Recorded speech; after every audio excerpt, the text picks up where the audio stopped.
Telugu cinema ఇండస్ట్రీలో minimum guarantee hero నుంచి maximum guarantee hero ఎదిగిన శ్రీ విష్ణు మనతో ఉన్నాడు. ఆయన నటించిన స్వాగ్ చిత్రం 4వ తేదీన రిలీజ్ అవుతుంది. ఆ సినిమా విశేషాలను అడిగి తెలుసు. Hi sir. హాయ్ అండి. Hi hi. ఎలా ఉన్నారు? బాగున్నాను. ఈ స్వాగ్ మీ దగ్గరికి ఎలా వచ్చింది? దాన్ని ఎలా ప్లానింగ్ చేశారు? ఎందుకంటే ఈ సినిమా ట్రైలర్ చూస్తే, టీజర్ చూసినా కానీ రకరకాల గెటప్స్, చాలా డెప్త్ 1551 నుంచి కథ అంటున్నారు. దాని గురించి చెప్పండి. కథ బేసిక్గా రాజరాజ్ చోర చేస్తున్నప్పుడు మేము ఇంకో సినిమా చేద్దామని ప్రాసెస్లోనే అనుకున్నాం. అప్పుడు చెప్పిన పాయింట్ అండి, అప్పుడు పాయింట్ డిస్కస్లో స్లోగా సినిమా అయిపోయాక ఒక 6 months 8-9 monthsకి మొత్తం ఫుల్ నరేషన్ ఇచ్చాడు. మధ్యలో ఆన్ అండ్ ఆఫ్ ఎప్పటికప్పుడు అప్డేట్స్ ఇస్తూనే ఉండేవారు హసిత్ గోలి. స్టోరీ చెప్పిన వెంటనే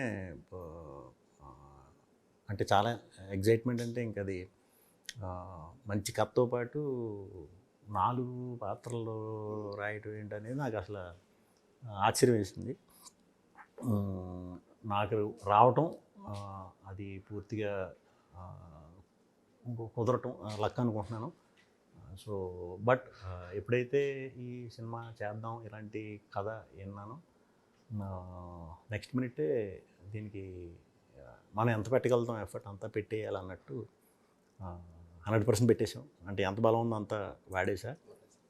పర్ఫార్మెన్స్లో ఏంటి, లేకపోతే ఒక సినిమా దాని సినిమా ఆడియన్స్కి ఇచ్చే ముందు ఏం చేయగలుగుతామో అన్నీ చేసామండి క్షుణ్ణంగా, అంతే. సో మీ కెరీర్ చూసుకుంటే మీరు వెల్ ఆఫ్ ఒక మంచి ఫ్యామిలీ నుంచి, రిచ్ ఫ్యామిలీ నుంచి ఉన్నారు. 2006 నుంచి ఆల్మోస్ట్ 2016 వరకు చిన్న చిన్న పాత్రలు వేశారు. 2016 నుంచి చూస్తే మనం స్టాక్ మార్కెట్లో సెన్సెక్స్ చూస్తే కింద మీద పడుతుంటుంది. అవునవునవును. కానీ మీ కెరీర్ గ్రాఫ్లో అలాంటి ఒడిదొడుకులు లేకుండా రివ్వున దూసుకెళ్తుంది. సో ఎలా మీ కథలను ఎంచుకుంటారు? కథల వద్దకు మీరు వెళ్తారా, మిమ్మల్ని వెతుక్కుంటూ కథలు వస్తాయి? యాక్చువల్లీ కొత్తలో స్టార్టింగ్ ఇనీషియల్ స్టేజ్లో ఉన్నప్పుడు డిఫరెంట్ కథలతోనే అప్రోచ్ అవుదాం ఆడియన్స్ అనేది గట్టిగా బలంగా ఉండిపోయింది నా మైండ్లో. ఆ టైంలోనే అప్పట్లో ఒకడు ఉండేవాడు, నీది నాది ఒకే కదా, 2 చేసాం ఒకేసారి చేసాం ఆ ఫిలిమ్స్. చాలా మంచి పేరు వచ్చింది. బట్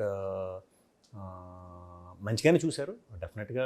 కమర్షియల్గా కూడా మంచిగానే మేము పెట్టిన దానికి ఆల్మోస్ట్ డబుల్ సంపాదించాం 2 సినిమాల మీద. బట్ అప్పుడు ఇలా డిఫరెంట్ సినిమాలు చూసే ఆడియన్స్ కొంచెం కొద్దిగా ఉన్నారు, చాలా కొద్దిగా ఉన్నారు. బట్ నాకు ఆ ఆడియన్సే ఉంటే చాలు, వాళ్ళు అట్లీస్ట్ వాళ్ళు నేను తీసే ఆ డిఫరెంట్ సినిమాలు సాటిస్ఫై అవుతున్నారు. బట్ అది స్లోగా పెరిగి ఒక రోజు ఎక్కువ మంది అవుతారు. ఆ గ్రూప్లో కూడా డిఫరెంట్ సినిమాలు ప్రేమించేది కూడా ఎక్కువ ఆడియన్స్ అవుతారు ఫ్యూచర్లో అనేది నేను గట్టిగా నమ్మా. కోవిడ్ వచ్చి ఆ నమ్మకాన్ని ఇంకా బాగా పెంచేసింది. అండ్ ఫాస్ట్ గ్రోత్ వచ్చేసింది డిఫరెంట్ సినిమాల మీద.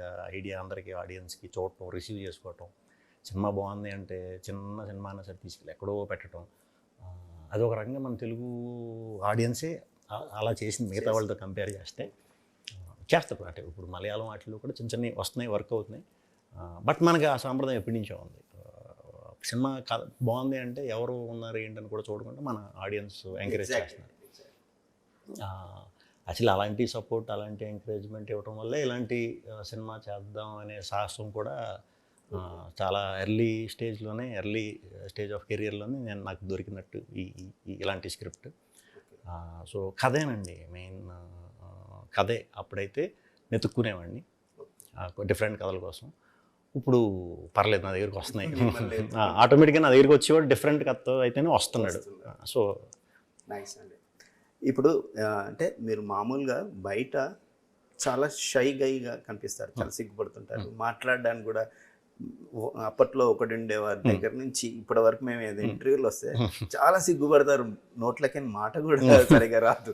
అదే చాలా ఆశ్చర్యం అనిపించేది ఏంటంటే ఈ ట్రైలర్ చూసిన తర్వాత శ్రీ విష్ణునే ఈ సినిమా చేసింది. బాడీ లాంగ్వేజ్ మారింది, లుక్స్ మారాయి, బిహేవియర్ మారింది. అంటే మేము చూసిన చిన్న పాయింట్లోనే ఇవన్నీ ఫీలింగ్స్. సో మీరు ఈ కెమెరా ముందుకు పోయాకే ముందు కెమెరా ముందుకు వెళ్ళాక ఏమవుతుంది మీ బాడీ? ఆ పాత్ర మేబీ ఆ పాత్ర ఇన్ఫ్లుయెన్స్ అవడం అంతేనండి. చేసినంతసేపు అయితే పాత్రలోకి వెళ్ళిపోవటం బాగానే అలవాటు అయిపోయింది. అంటే ఆ క్యారెక్టర్ కూడా మనం అంత ఇన్స్పైర్ చేస్తే డెఫినెట్గా చిన్న చిన్న డీటెయిలింగ్ కానీ మీరు అబ్జర్వ్ చేయొచ్చు. దీంట్లో చేస్తారు అన్ని పాత్రలు కూడా దీన్ని మంచి ఇది పెట్టి చేసింది అనమాట. సో డెఫినెట్గా కొత్త రకమైన యాక్టింగ్ చూస్తారు, డౌట్ లేకుండా. ఓకే, ఇప్పుడు అంటే ఈ 4 క్యారెక్టర్లో మీకు బాగా ఇష్టమైన క్యారెక్టర్ ఏంటండి? ఇష్టమైంది, కష్టమైంది? యాక్చువల్లీ ఈ సింగా క్యారెక్టర్ తప్ప మిగతా అన్ని కష్టమేనండి. అది ఒకటే కొంచెం మన ఈ ప్రజెంట్ జనరేషన్లో ఉండే క్యారెక్టర్ అది ఈజీ. ఇవి చాలా కష్టం అండి. ఇది మేకప్కి టైం పట్టేది, అది ఆ లాంగ్వేజ్ మాట్లాడటానికి టైం పట్టేది, అంటే కష్టం. ఓకే, ఇది కంప్లీట్గా ఈ క్యారెక్టర్ ఒక 7-8 మంది ఆడపిల్లలకి తండ్రి పాత్ర. సో చాలా వెయిట్ ఉంటుంది, తెలియని అది మనం చూపిస్తూ ఉండాలి, ఆకతాయిగా ఉండకూడదు.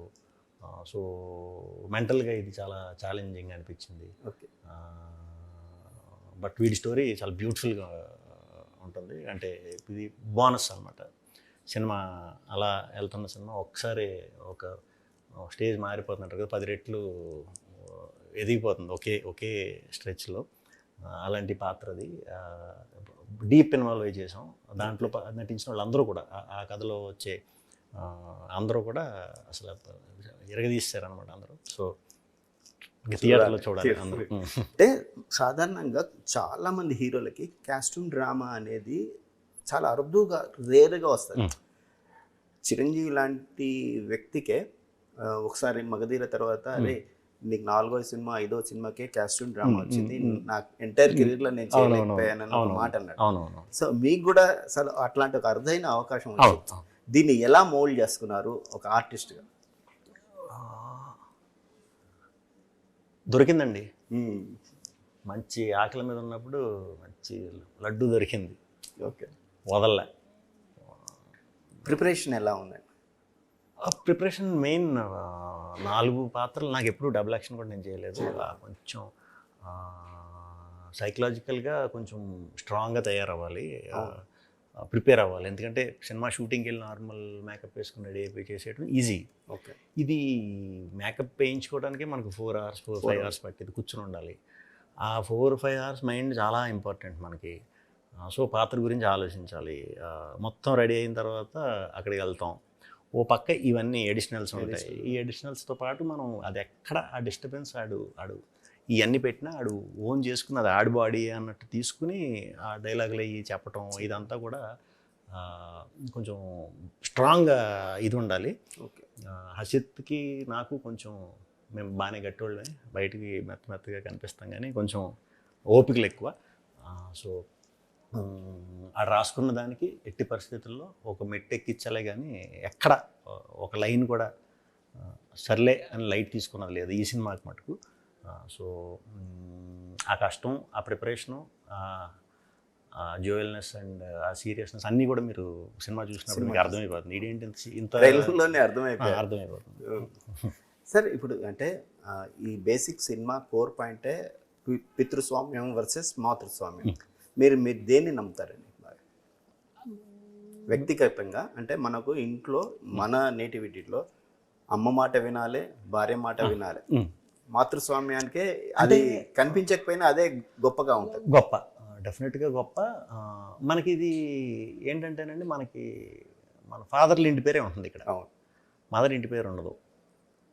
మాతృస్వామ్యంలో మదర్ ఇంటి పేరు రన్ అవుతుంది. అలా ఇప్పటికీ కొన్ని వంశాలు, కొన్ని ఫ్యామిలీస్ కేరళలో కానీ మేఘాలయలో కానీ ఇంకా ఫ్యామిలీస్ అలా రన్ అవుతున్నాయి. అంటే ఫీమేల్ ఇనీషియల్తోనే వాళ్ళు ఇదో పెళ్ళి అయిపోయినా మగవాడిది వచ్చేదన్నమాట. సో అది మన కాన్ఫ్లిక్ట్ సినిమాలో.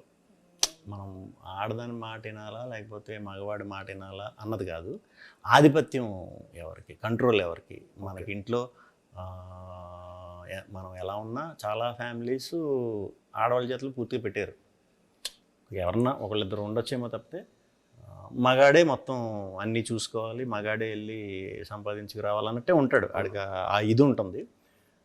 బట్ ఎవరు అప్పర్ ఉన్నా ఎవరు లోవర్ ఉన్నా కూడా ఫ్యామిలీకి ఏది బెస్టో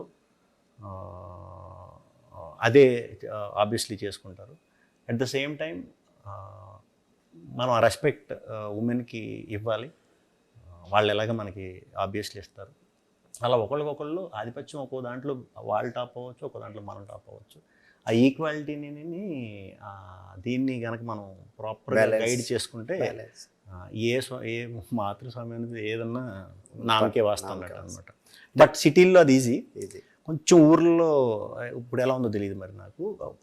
నేను చిన్నగా ఉన్నప్పుడు ఊర్లో చూసినప్పుడైతే మాత్రం చాలా రిజంబ్లింగ్ ఇవి నేను చూసాను సినిమా చేసేటప్పుడు, కనెక్ట్ అయ్యా. బట్ ఇప్పుడు ఊర్లో ఎలా ఉన్నారో మనకు తెలియదు. ఇప్పుడు పరిస్థితులు మారాయి. Both are working. ఒక్కరు పని చేసి ఇంకొకరి మీద అది లేదు. సో మీ పర్సనల్ లైఫ్లో మీరు మీ వైఫ్ కానీ మదర్ కానీ ఎంత రెస్పెక్ట్ ఇస్తారు, ఎంత ఫ్రీడమ్ ఇస్తారు?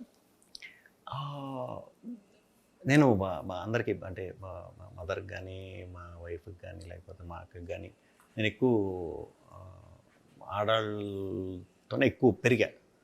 సో వాళ్ళకి ఎప్పుడు కూడా హ్యూజ్ రెస్పెక్ట్ ఇస్తా. వాళ్ళకే కాదు, నాకు ఏ ఆడవాళ్ళకి కనిపించినా కూడా ఆటోమేటిక్గా రెస్పెక్ట్ ఇస్తా.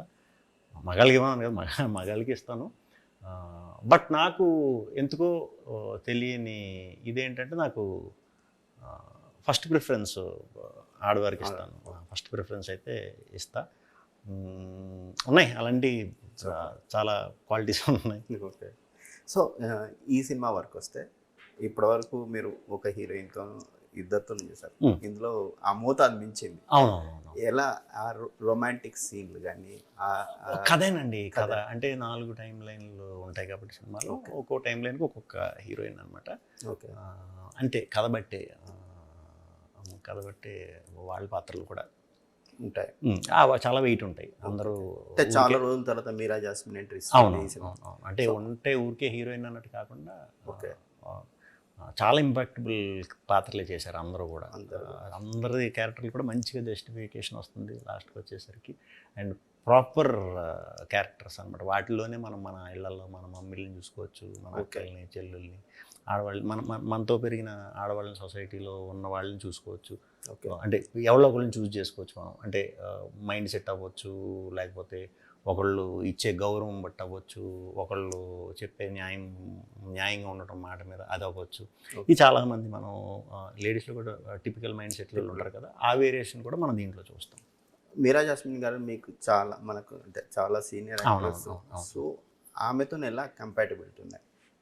నేను ఆవిడ నేషనల్ అవార్డు ఉన్నారు కదా, ఎలా ఉంటారు ఏంటో మనకు తెలియదు కదా, ఎలా ఉంటారు ఏంటో అని అనుకున్నాం. బట్ ఆవిడని కలవటం, ఆవిడతో పాటు చేయటం. కానీ ఆమెను చూస్తే అప్పుడు ఎలా ఉందో ఇప్పుడు కూడా అలాగే ఉన్నారు. ఇంకా యంగ్ ఉన్నారు ఇప్పుడు చెప్పాలంటే. ఇంకా సన్నగా అయిపోయారు, ఇంకా యంగ్ ఉన్నారు. తెలుగు వచ్చు. సో చాలా చక్కగా ఆవిడే డబ్బింగ్ చెప్పారు. ఆవిడ పాత్ర అదిరిపోతుందండి. ఎంత చెప్పినా నేను కొంచెం తక్కువే అవుతుంది. మరి మనం చెప్పుకున్నట్టు ఉంటుంది. చాలా చాలా అంటే చాలా మంచి పాత్ర ఆవిడది. ఆవిడ పాత రోజుల్లో ఉన్న సినిమాలు అన్నీ ఒక ఎత్తు అయితే ఇది ఒక ఎత్తు అవుతుంది. కానీ ఈ మధ్యకాలంలో వస్తున్న సినిమాలు చూస్తే సాహిత్యానికి పెద్దగా ఇంపార్టెన్స్ ఉండడం లేదని చాలామంది చెప్తుంటారు.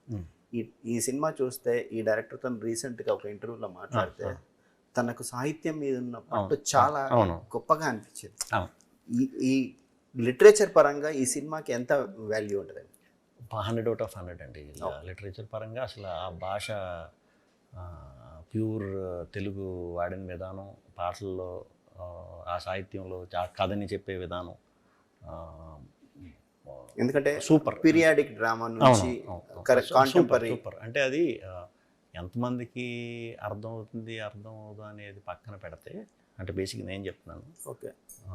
అది మన భాషని పూర్తిగా ఎక్స్ప్లోర్ చేసేటప్పుడు ఓ చిన్న మనకి ఇది వస్తుంది అనమాట. అంటే ఇంత పట్టు ఉంది ఏంట్రా ఈ భాష మీద, ఇది వాడదాం, ఇది చెప్దాం.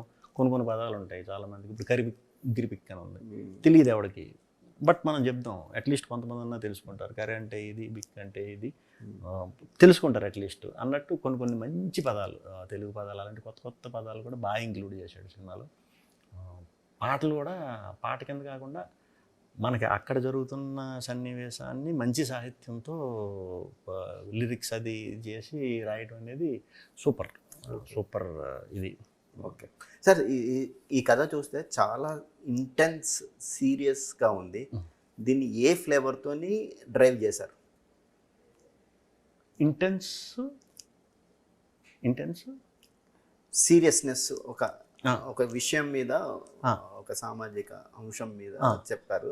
దీన్ని అలా నేరుగా చెప్తే కొంచెం ఆడియన్స్కి నచ్చకపోవచ్చు. అంటే దాన్ని ఒక ఫన్ వేలో, హిలేరియస్ గాను, కామెడీ ట్రాక్ ఇలాంటివి చేసి కథ చెప్పాలి. మీరు ఇందులో ఏ ఫ్లేవర్లో సినిమా కథ చెప్పబోతున్నారు? కథగానే చెప్దామనండి. ఫన్ ఎంత ఉంటుంది? కావాల్సినంత. ఓకే, మీరు మీ స్టైల్లో మీరు దాన్ని ఎంటర్టైన్మెంట్ కింద చూస్తే ఎంటర్టైన్మెంటే. ఓకే, కాదు వీడు సీరియస్గా చెప్తున్నాడు ఏంటని చూస్తే మీకు సీరియస్నెస్. ఓకే, మీరు ఎలా చూసినా మీకు ఆ సినిమా గ్రిప్ అయితే మిస్ అవ్వదు, ఇంట్రెస్టింగ్ ఉంటుంది. ఎందుకంటే ఇప్పుడు దాకా ఎప్పుడు చూడలేదు ఇలాంటి కదా. మనం ఆడియన్స్ అలా రిసీవ్ చేసుకుంటారా, ఇలా రిసీవ్ చేసుకుంటారా అంటే ఇలాంటి సినిమా చూడలేదు ఎప్పుడు. ఓకే, బట్ ఎంటర్టైన్మెంట్ అనేది 100% ఉంటుంది. ఎంటర్టైన్మెంట్ ఇన్ ద సెన్స్, చాలామంది ఎంటర్టైన్మెంట్ అంటే కామెడీ అనేసుకుంటారు. డెఫినెట్గా కామెడీ ఉంటుంది. ఆడ ఎంటర్టైన్ అవుతూనే ఉంటాడు 2.5 గంటలు. అరే నాకు 2.5 గంటల్లో ఇంత కథ చెప్పాడా, ఇంత కథ చెప్పింది వీళ్ళందరూ ఈడేనా, అలాంటి షాకర్లు చాలా ఉంటాయి మీరు సినిమా థియేటర్ నుంచి బయటకు వచ్చిన తర్వాత.